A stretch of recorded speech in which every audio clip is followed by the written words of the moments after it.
She thought she could take everything, but she never expected I'd outsmart her. There's something surreal about watching the person you love turn into a stranger, like watching a shadow slowly detach itself from someone you once knew by heart. My name's Ryan Caldwell. I'm 34, an architect living just outside Portland, Oregon. For most of my adult life, I believed in doing the right thing, working hard, loving deeply, and building something real. I thought that's what marriage was. That's what I believed when I married Clara Whitmore. We met at a design expo in Seattle. She was presenting a landscape project. I was there on behalf of my firm. She had this spark, charming, intelligent, opinionated in the best way. One conversation turned into dinner, which turned into a weekend, and a year later, we were living together. By year 2, I proposed. She cried and said yes. The first couple of years were good, really good. We traveled, laughed, stayed up late talking about the future. We made a home together in Maple Hollow, this quiet, beautiful suburb where life felt slow in the best way. Clara loved gardening. I loved restoring furniture. We were that couple neighbors envied. Or so I thought. But about a year and a half ago, something changed. Subtly, then all at once. She became secretive, cold. She stopped texting me during the day.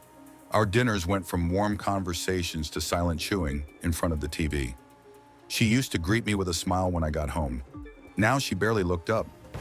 I asked her a few times what was going on. She brushed it off as work stress. I believed her. I wanted to believe her. But things kept piling up. Her phone never left her side. Once, she used to leave it charging on the kitchen counter. Now it was always in her pocket, always face down. I caught her smiling at messages more than once. But when I asked, she'd just say, "Oh, it's Maddie from work. She's going through it." Then came the night she fell asleep at Maddie's after wine night.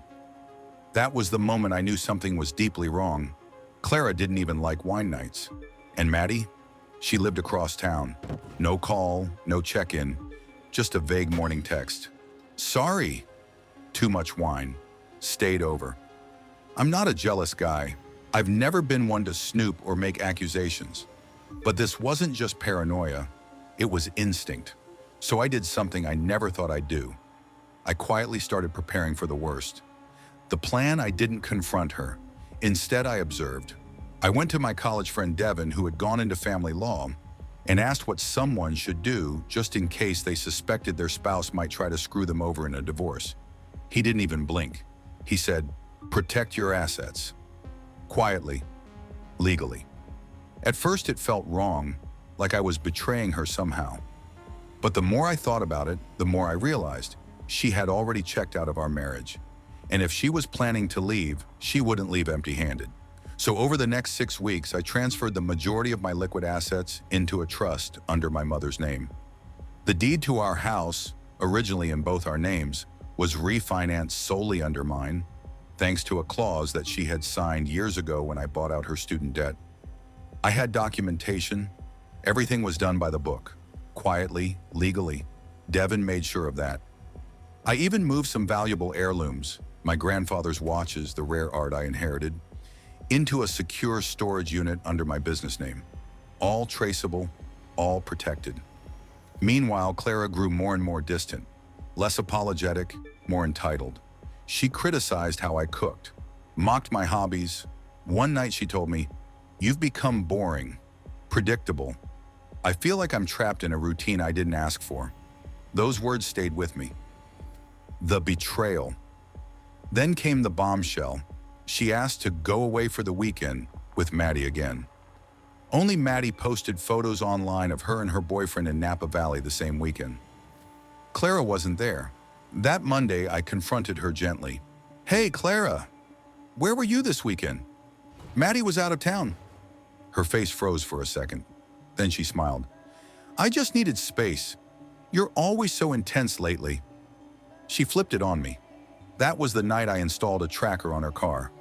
I didn't want to know, but I had to know. 2 nights later, she drove to an apartment complex downtown, stayed for 4 hours. I waited outside. Eventually, a man walked her to her car, kissed her. He looked younger, gym guy type. I took photos, not for revenge, just for truth. The divorce bomb. 3 weeks later, she sat me down. Her tone was cool, almost rehearsed. Ryan, I think we've grown apart. I've been unhappy for a long time. I need to do what's best for me. She said she didn't want it to be messy, that we could split everything fairly and be adults about it. I nodded. Okay, I said, we'll do this the right way. What she didn't know was that her lawyer had already sent mine a draft settlement, demanding half the house, spousal support, and 60% of my business income. She thought I'd cave, that I'd be broken. What she got instead was a cold dose of reality. When her lawyer received the updated asset disclosures, with everything already transferred and accounted for, they were stunned. Clara went silent. She confronted me that night. You've been planning this?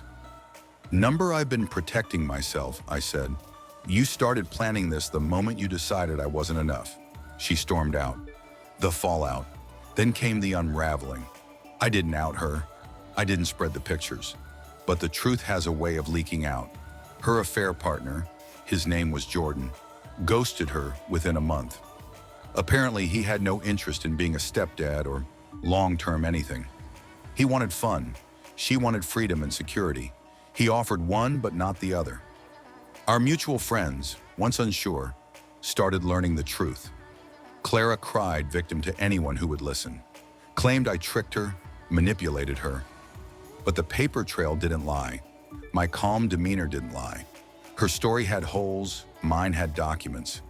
Even her family, who adored her, grew cold. Her own sister called me and said, I'm so sorry. She's not the person I thought she was. Clara moved into a small rental. She tried contacting me, first to talk, then to yell, then to beg. I ignored her.